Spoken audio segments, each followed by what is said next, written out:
Ukiangalia fedha ambazo tunakopa kama nchi, I believe there is another better way we can manage our public resources bila kuongezea Wakenya hapo beleni madeni kubwa. Na tukisema hayo, tunasema pia tukioffer solutions. And I gave the other day, instead of borrowing money that we are borrowing, for example, and these are things that I used to say even when I was serving in the previous position. If you check on in all the Hansards in parliament, I always used to raise these issues. Government assets exist to make money for the government. They do not exist as jewels. Zile assets ambazo serikali iko nazo, zingine hata hakuna fedha iliwekwa hapo. Government stake, for example, in Safaricom is more than or going to 300 billion Kenya shillings. It was more before. If we value an asset like Safaricom very well, the government can easily get the monies that we are borrowing externally by selling just a proportion of Safaricom as an institution. And the government can still continue influencing the decision in Safaricom through the regulators. Na kwa hivyo tuangalie other ways that we can raise resources za nchi, kwa sababu tukiendelea na mwenendo wa kukopa sana, wale watabeba mzigo ni wale wanakuja hapo beleni, na pia wale wako watakuwa na threat ya kwamba tukiweka mzigo ambayo italeta shida ya kwamba hata Kenya haiwezi lipa hiyo kodi, the effects are catastrophic. Na kwa hivyo ni vizuri we manage and prudently aim in managing public resources in a manner that we are not borrowing beyond our limits. As we talk now, in terms of debt in Kenya, we are in what we call a crisis. Tuko katika crisis kwa sababu ile fedha mingi inachukuliwa kama kodi inaenda kulipa interest rates ya madeni. So we are saying this as Kenyans kwa sababu nchi ikiharibika haiharibiki tu wale viongozi who are coming out defensively, inaharibikia kila Mkenya including myself. Speak kwa Kizungu. I thought it is important that we have this conversation today. As you know, there is a plan by government to sell the GOK stake in Safaricom PLC, and as Kenyans can recall, Safaricom share was trading at 45 shillings in the year 2021, even before Safaricom had invested heavily in Ethiopia, an investment that is coming up very well. And I want to laud actually Safaricom. It has a very good management and board, and no wonder it is one of the best companies in Africa and the best in our region. So they are doing a good job. And therefore the issue here to me is not about Safaricom, but it's more about the government, because they are the owners of the stake they are selling.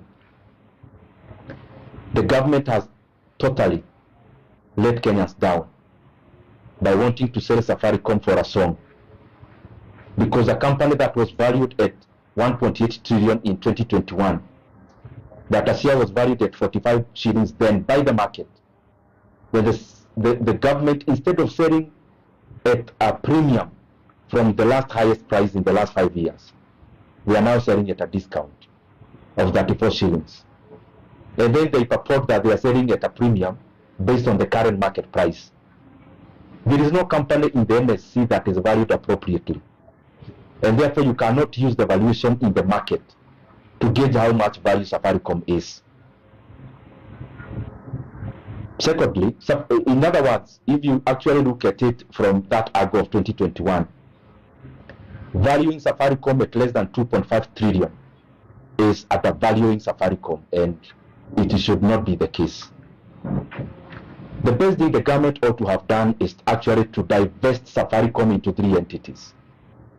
To have Safaricom the telco, Safaricom Financial Services, and also to have Safaricom Towers, so that the sum of the total becomes more than the whole.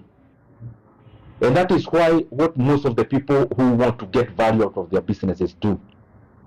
But the government through the National Treasury definitely sided with the buyers instead of doing what is right for the Kenyan people. The other thing I want to talk about is the fact that this deal is funny in all ways. That beyond the government selling 15% and netting in around 204 billion, they actually are also receiving dividend in advance. In other words, they are taking a loan and mortgaging the dividend for the next many years. So I'm asking those people who are making these decisions, where are you planning to take Kenya?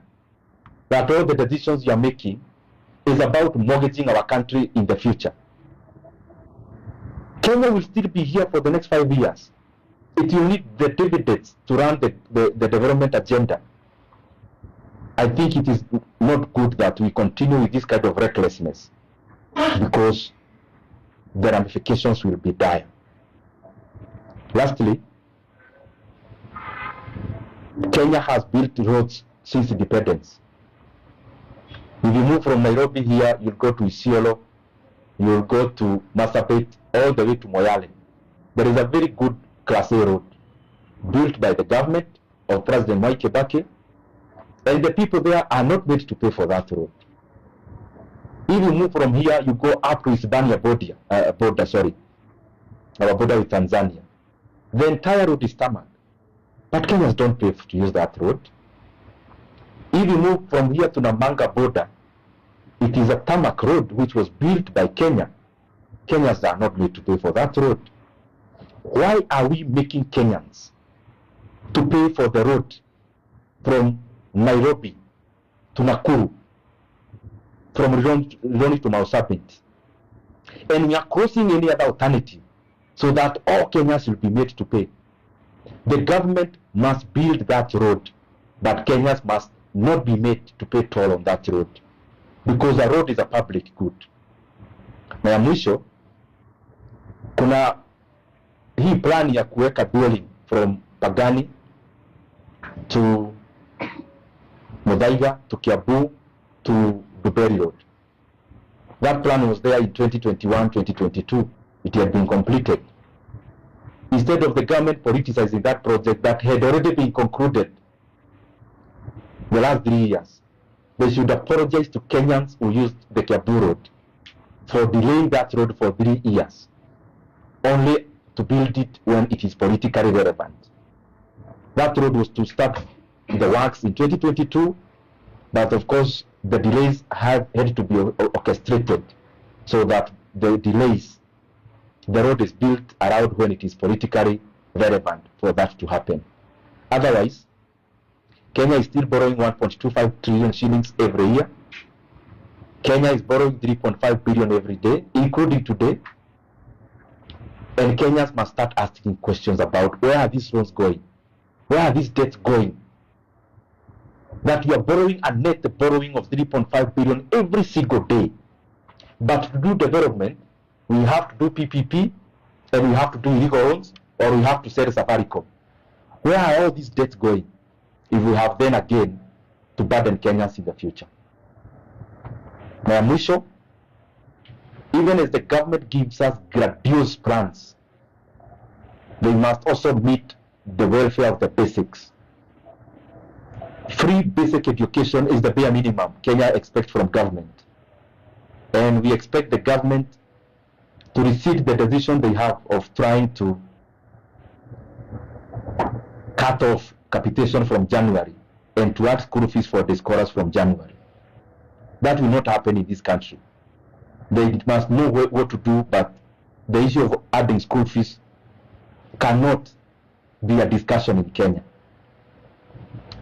And the issue of confirmation of JSS teachers into permanent and pensionable must also be done immediately, because they were in internship for 1 year.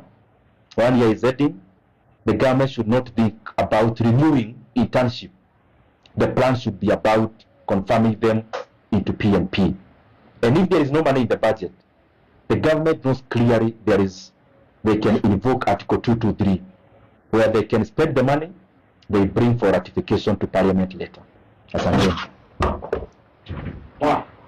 Yeah. said in public the problem